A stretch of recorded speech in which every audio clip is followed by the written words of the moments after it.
Hello and welcome to the Full Advisor Coaching Podcast with your host, Kristin Harad. I'm her producer, Bill. Glad to have you with us on this interesting episode. Kristin, how are you? I'm great, Bill. Thanks for the intro. And I'm excited about today because it's a topic that I love to learn about. Yeah. So I'm constantly a student of it, as well as trying to gain the skills and Well, it's an achieve mastery. And well, I'm I not don't think I there. don't So like I told you beforehand, I don't think people achieve mastery at this. I think it's more a target, but it's yeah. definitely interesting. And it's And I think my perception of it has changed as I've banked years of experience. yeah, So of course. it's interesting. We should probably reveal what the topic Well, I'm is. going to But leave that up to you. yeah, so I really want to talk about productivity and time management. And Mm, what I'm not talking about is like hacks on how to shove more things into your schedule yeah. so that you can be a production machine, right? Like it's not Yes. about that.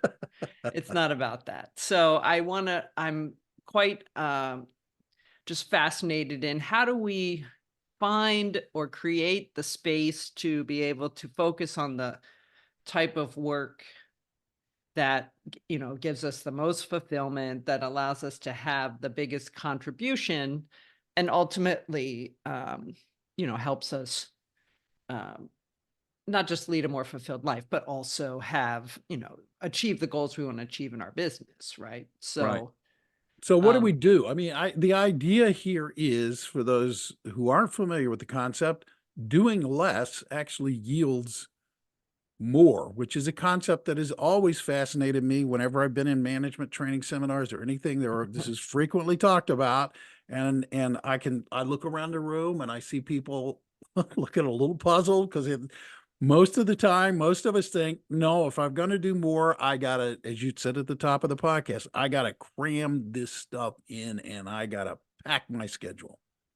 yes. And I think early in your career, like when you're first getting out, you're eager and you're excited, you want to just hustle and put the work in. And I know it's different now, but I know back when people like literally went to the office every day and there Yeah. was like the FaceTime and they had to see you for it to count. I mean, the good thing is that doesn't exist as much anymore, but it almost exists in a worse way, in that you could be available 24/7 if we're on Yes. email, or all of the sort of asynchronous communication. Like I sent you an email, you sent me one back. I sent, I sent a message on Slack, and are you there? And if you leave all of your notifications on and keep the computer on, or looking at the phone, it can be almost worse than um, the sort of shackles of the FaceTime that we used to Mm, have way back yeah.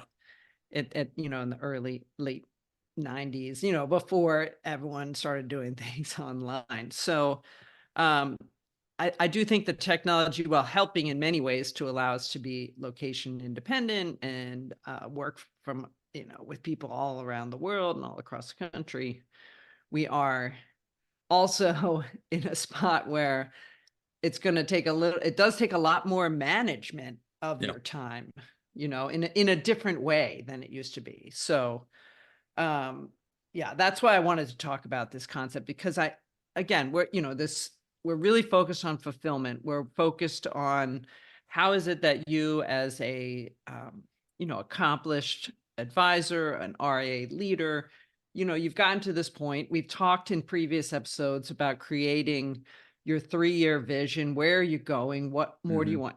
What is it that you're trying to achieve? Where do you want to go?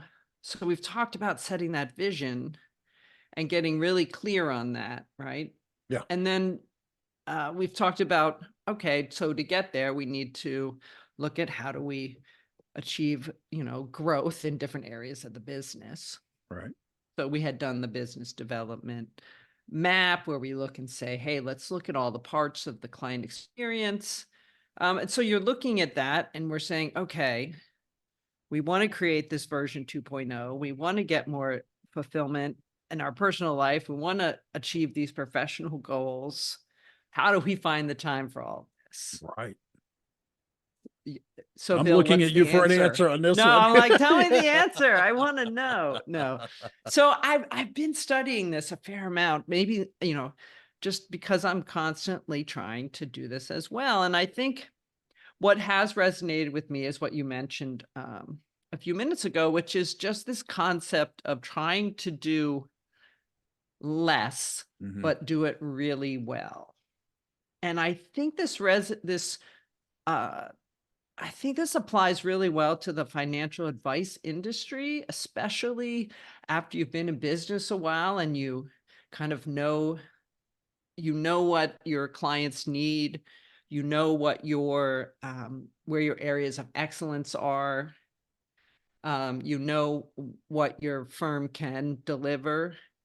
You can really focus in on, when it's relationship oriented, you can really focus in on, how do I create a really solid experience for my clients and for my employees and for the people involved with my firm. Yeah. And so if you can really hone in on what that is and get really clear on, how do I make it excellent, then that can, open up the vision to, like, okay, what can I kind of let go of? What is it that I need to focus on? And kind of with this clarity of where we're going and what we want, it sets us up for priorities, right? And saying, okay, this is what we're going to prioritize. And I think in our business, if you can prioritize Mm. the client experience, then you can you can go anywhere with that. You can open up, it sheds light on a lot of things you don't need to do versus what you do need to do. So I think that's Yes. pretty exciting. Priorities are really helpful that way. It's like, okay, I have, I guess, and you used the word clarity. So Hmm. it's the idea of, when it's clear what you want to do, it sets the stage for your priorities. And what do we do from there? How do we work it from there? Yeah. Well, I think we don't want to gloss over priority, in that that's where I think a lot of people get stuck, because they go, okay, these are the things I'm going to do. This is my focus. And then they get the shiny object coming along, or someone telling them that, hey, have you ever tried this? Or Mm. should you do that? Or maybe we should be doing this. Or one of our clients asked if we would handle this for them, and that's not what we want to be doing. So I think um, it is important to kind of bring back the, uh, what do you, what do we call it? To bring back that sort of classic, if it's not an absolute yes, it's a no. Yes. Okay. That's your basic coaching principle of, like, it's not an absolute yes, it's a no. And that is something that you can, a lot of people do that when they end up sh not having any free time after work, because they're constantly committing to things outside of what they really want to do, right? So, Yes. oh, I want to find time to work out, but I keep showing up to all these other things that I want to do. It's like, well, if it's not an absolute yes, it's a no. So what's a yes? What are your yeses? And then from there, it's easy to decide from there. And I think a lot of listeners probably have read the book Essentialism by Greg McKeown. And it's all about this. I think the subtitle is Disciplined Pursuit of Less. Mm. And absolutely love this book. And he talks about, when you look at the ways that you're spending your time or your activities, like, give it on a scale of 1 to 10, just how essential or important it is to you. And if it's a Mhm. 9 or a 10, those are the only things you should be doing. I mean, I loved he really puts a stake in the ground of, you really only need to be doing your 9s and 10s. And if it's Wow. a 7 or 8, eh, and anything lower, then it's a no. So it's pretty interesting on that. And then he did a follow-up book called Effortless, Hmm. which was about um, making things easy so that you can pursue the things that you do best. And so part of that, which is what I think is so interesting is he talks about finding a sustainable pace so that you aren't always trying to just power through everything like we talked about Yeah. before. Yeah. It's like, how do we free up, using effort, using the essentialism concept, focusing only on the nines and the tens, and then how do we make those things as easy as possible to be able to spend time on? And this is going to be like a book club, Bill, because that kind of takes me over to something called, excuse me.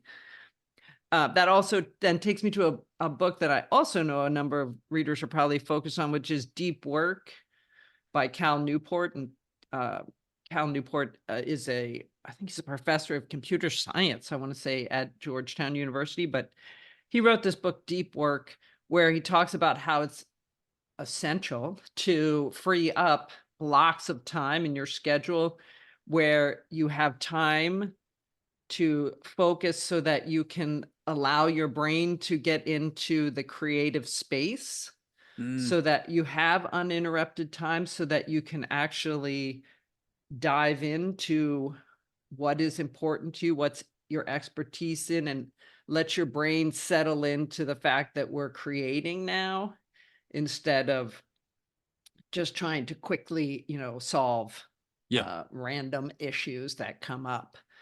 So So, this is particularly important. He's a writer as well. He writes for the New Yorker and does some other things, but he talks about how you have to block time. And some of your great writers would go like kind of escape to the woods, right? And hide right. in a cottage and write. But this is more, to be more realistic. It's about how do we block time. And in the interest of saying like content marketing for advisors, they might, how do we block time so they can actually create the content that they want to have, to actually record the podcasts that Right. they want to do, right? How is it that you can really free the time to allow for that? So that's, I think, one of the key things we'll want to get into today is about time blocking on that sense, because ultimately, when you get into the time of doing your deep work, as he talks about, that's where you're doing the work that you're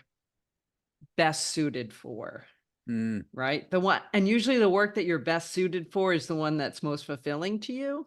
So the one you do really well and you're excited about. And this is something Dan Sullivan from Strategic Coach talks about. He calls it the unique ability, which is what is it that really, energizes you and gets you excited. And that's where you're in your flow state. And that's what the D work is about too. Like, how do we get into the flow state where it's just very natural and energizing and you're creating energy from what you're doing? So we need to find time so that we can all be in that space, at least for a portion of our week, right? yeah. There's the reality is things have to get done, but how can we free up more of that space in our schedule to be able to do those types of things?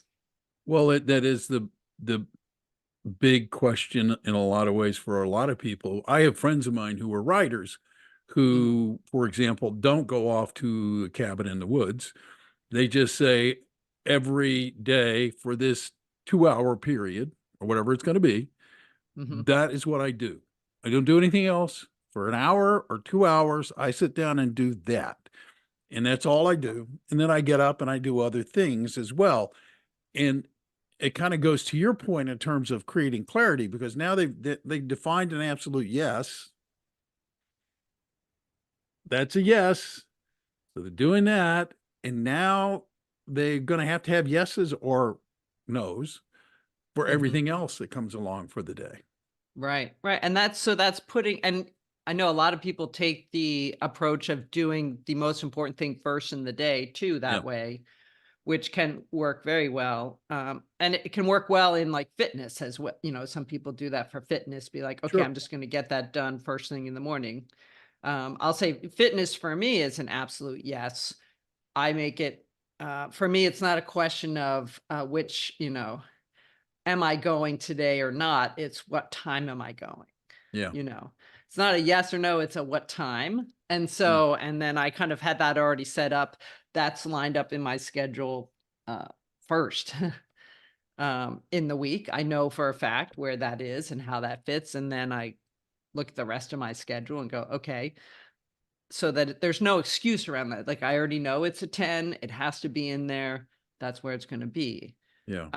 But then we get back to, okay, let's look at the, you know, let's get back to the work context, right? And say, Right. all right, I have my week, I have my things I want to do. Um, Interestingly enough, again, we're kind of again going back to book club, but what sparked It's okay. You're gonna have to put concept. like notes in the show notes. You We'll have to put the put show notes, we'll put the books in the show books. notes. Definitely. Cal Newport happens to have a new book out that I heard an interview with him, which is kind of what sparked my interest in wanting to talk about this today.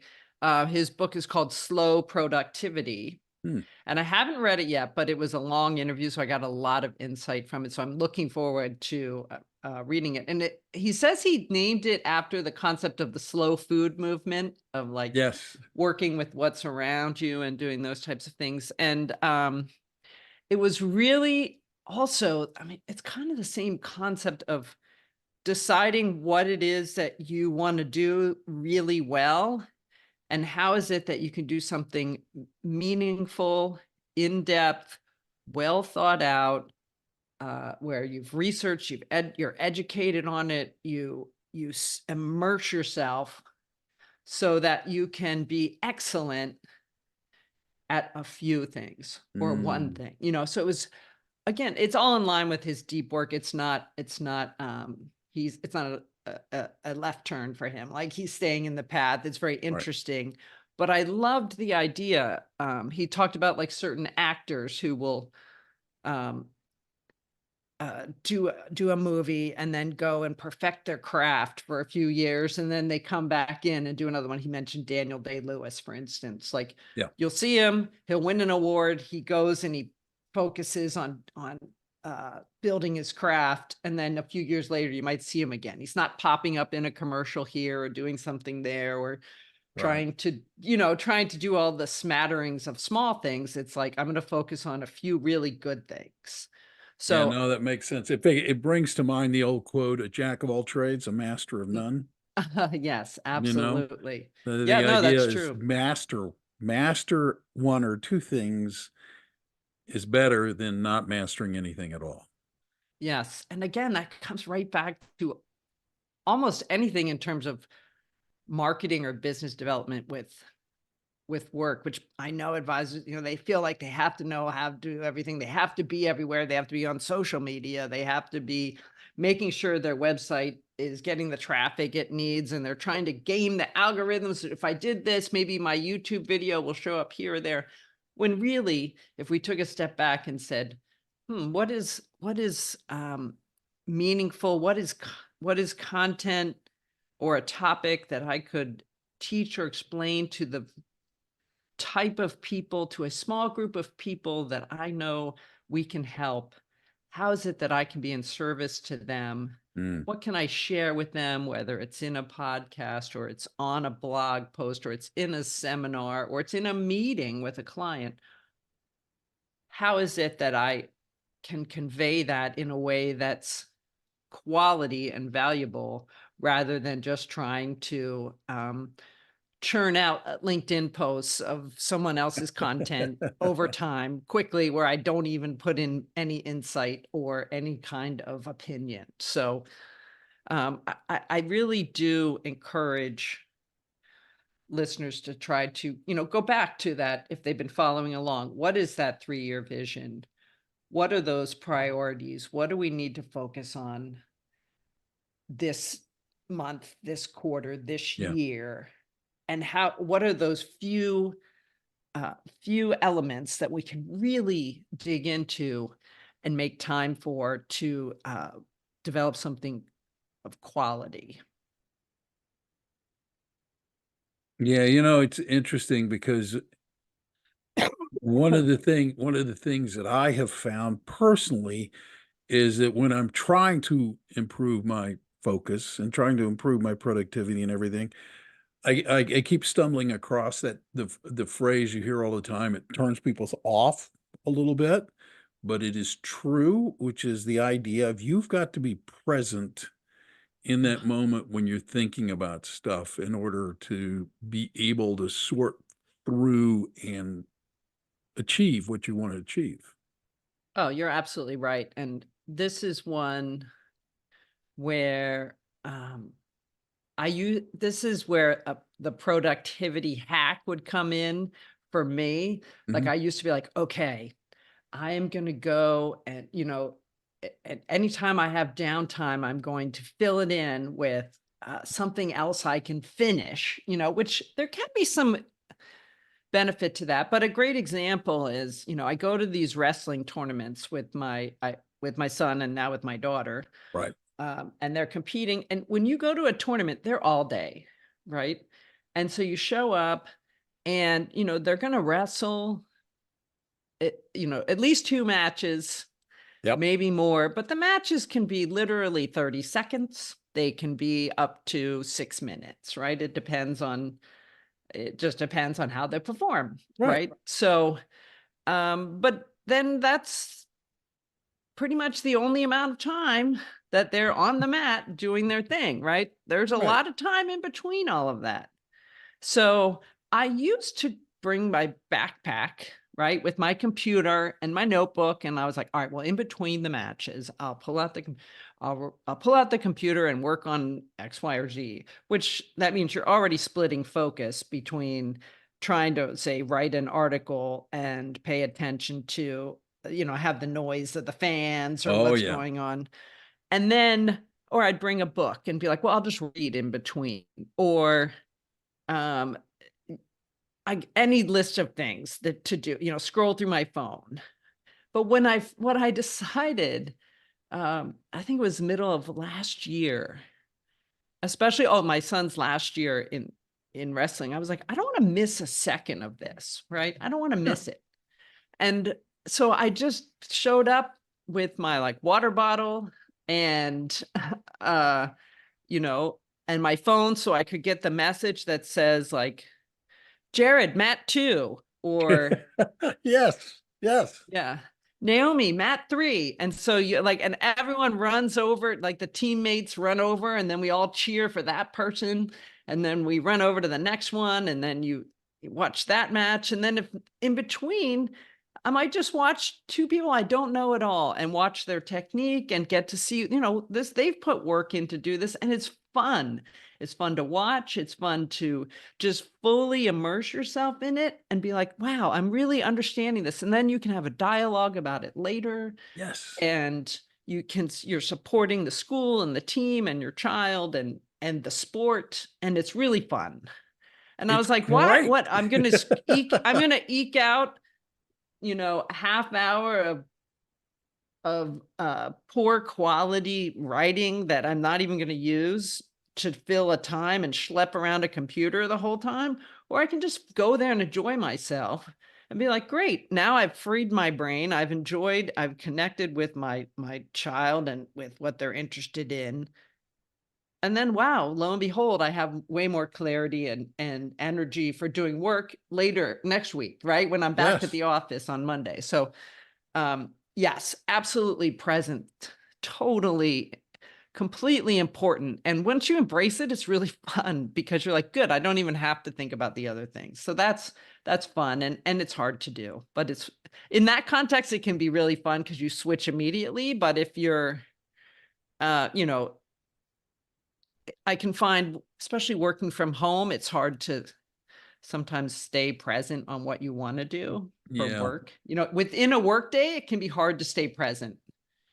And I know a lot of people and a lot of my clients I'm working with, they might get interrupted or pulled into a meeting or, working on something and then a client calls. So again, it's all about protecting the time blocks where you get to have your time to yourself. Yeah. So yeah, we should probably get into some of those brass tacks though, Bill, because All right. Well, we it are always talking comes down to the lofty. brass tacks, right? Come on.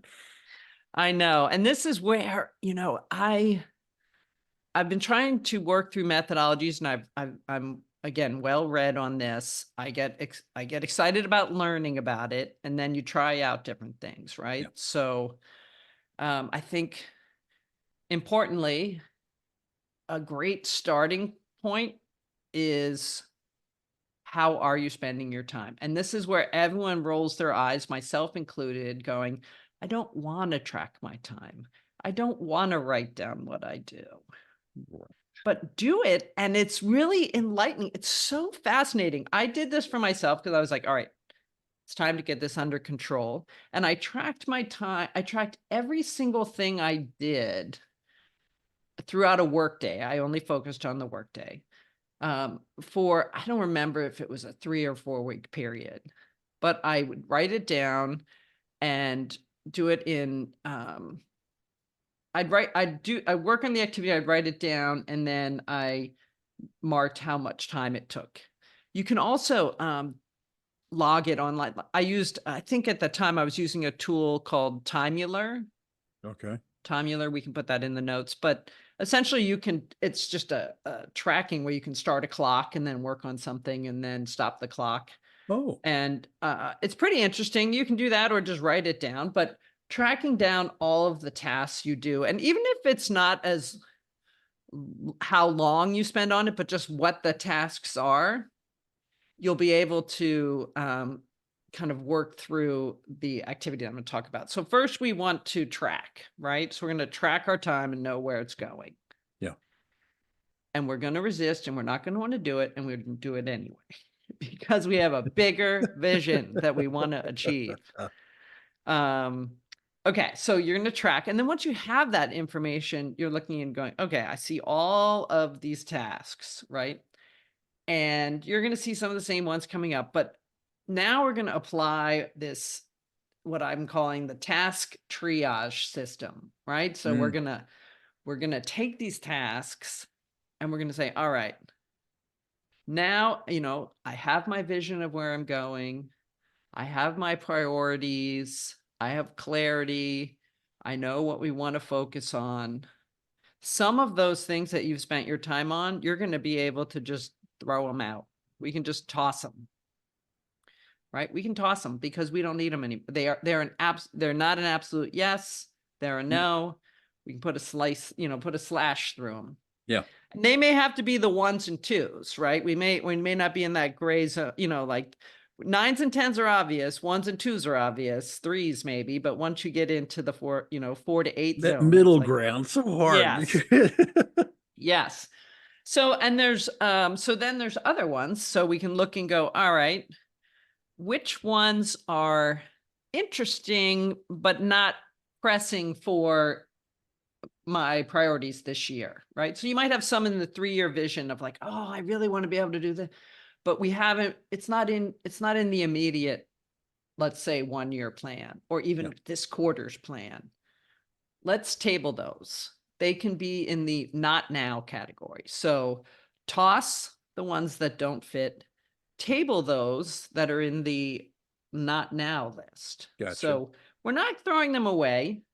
We get to keep them, but we are tabling it. Over here. Yes, exactly.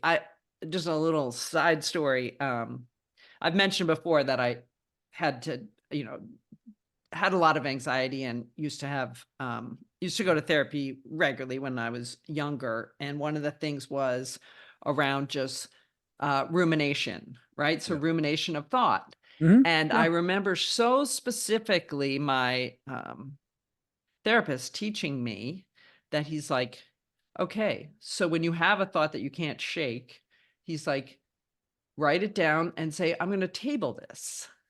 Okay. And you should table it and you set it aside and you know where it lived, but so you wouldn't lose it, because part of rumination is you're trying to keep holding on to something. Right. Yeah. And you're like, you table it. He's like, we're going to table it and then we're going to look back later. And inevitably, of course, I'd forget about it. It would go away. It would have a home, but it wasn't taking any energy away from me anymore. Right. No, So I'll be like, all right, I'm going to table it. Or like if you wake up in the middle of the night and you can't stop thinking about something, if you write it down, you go, oh, good, I have it. And then you can go back to sleep. Yeah. Yeah. So that's another, it's a little tip there. But the idea of tabling lets you keep it without putting energy to it. So that's a big one. Huge. all right, now we're left with tasks that do have to get done now, right? They do fit within the realm. Well, not all of them are things you need to do, right?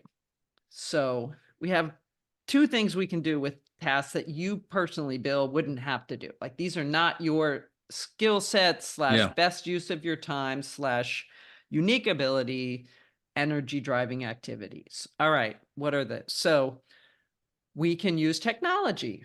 So step 3 is technology, right? We can leverage technological solutions to help us. So the greatest example of this that I've seen recently, all right, two really good ones, but one is the automated calendar solution, right? Yeah.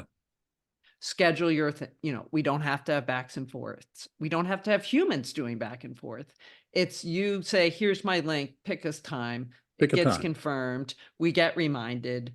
It's one of the smoothest technologies out there right now. I mean, whether it's Calendly or OneShub or Acuity, there's so many different ones. But I mean, we scheduled this recording by Yeah. me just going, great, Oh. Bill's available. And here, we're going to do it now. Let's schedule, hit, Bam. And so I do think, I know many advisors are using that.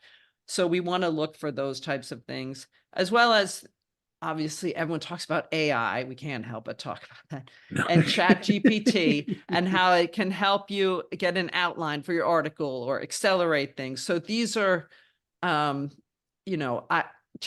is great at helping you write a social media post to support an article that you've done, where you're not burning time on social media, but you can put something out there to support you without spending a lot of time on it. Yeah. But another place for task management and technology where I see some resistance is using a project management system like Asana, for example, or Monday.com, where you take the tasks and they have a home. So you can enter all of the tasks into this software application, where this is one I resisted for so long, because I was like, oh, then I'm going to get into these project management flows, and I'm going to be shackled by deadlines, and I'm not going to be able to keep up, and I can't remember to look. And what I've found is it's actually super freeing, especially if you're working with a team, right? Because Yes. everybody can put their tasks in. You can assign tasks so that you get them. That's going to be step 4, is assigning to team members. But you have a centralized place where everything lives. And talk about another thing with the tabling, you can have a whole section that's just like not now, but later section, which I find to be really freeing. I just throw things in there, or when I have clients who ask me questions about things and I know it's a not now for them, I'll say, not now, let's revisit that, and I'll put it in there later, the tabled section. Sure. So that is really useful. And if you're resisting because you like to have your tasks on paper, or you like to keep track of your tasks in your head or a different way, try it out. They're very easy to use now. They're super user friendly. And it's something that it's been like game changer for me, because Yeah. I've again been able to take it out of my brain, free up the space so that I can focus that energy on something else. So, Well, it's interesting because we happen to use Asana. oh, okay. And I wasn't familiar with like task tracking software Right, until right. then. And it's great in the sense of these softwares allow you to look in and say, oh, this is my part. These other people have these parts. And you don't have to worry about anybody else's stuff. Yours is there, and you can see whether other people are taking care of the business they need to take care of. So it is a game changer. It really is. You just have to embrace it and go, you know what? And then you only have to remember to do one thing, which is look at the software, right? Right. Go You're look. like, rather than go, where did I put that note? How's that? Is it on this list or that list, or in this folder, or on this, in the email? Is it in Slack? Where is it? You just have to go to the one place, which is really useful. Another great book for book club here is called Come Up for Air, and it's by Nick Sonnenberg, and it's all about using systems like, I think he even uses Asana as the example. So he has task management. He talks about building processes. And I think he talks about, he's talking about retrieval of information and being able to retrieve information quickly. And so it's really, really useful and very practical. I just worked through it and said, okay, great. I don't understand any of this. And I want to understand how to leverage and use technology, like when to use Slack versus when to use Asana. And it's an amazing book that teams can use to I love the work through. title, Come Up for Air. I know, love it's that like how to title. stop drowning in work, something like that. We'll Yeah. put that, we'll put it in our book club list.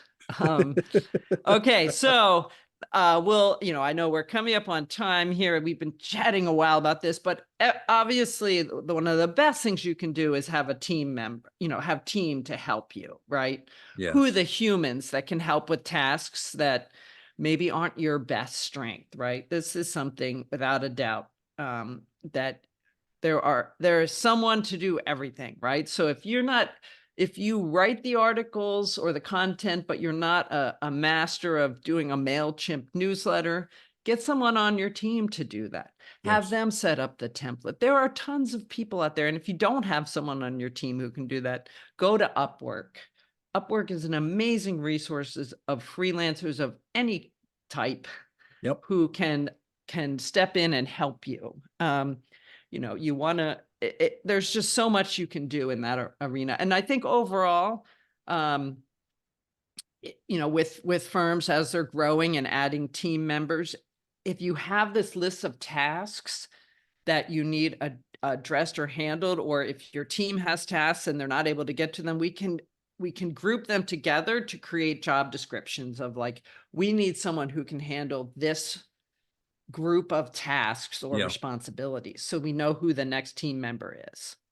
So as we've worked through this task triage, we can ultimately, if we've tossed some, we've tabled some, we've gotten technology, we found team members, we're left to which ones are you going to take for yourself? And so hopefully that puts you in a spot where you're doing tasks that help you lead your business.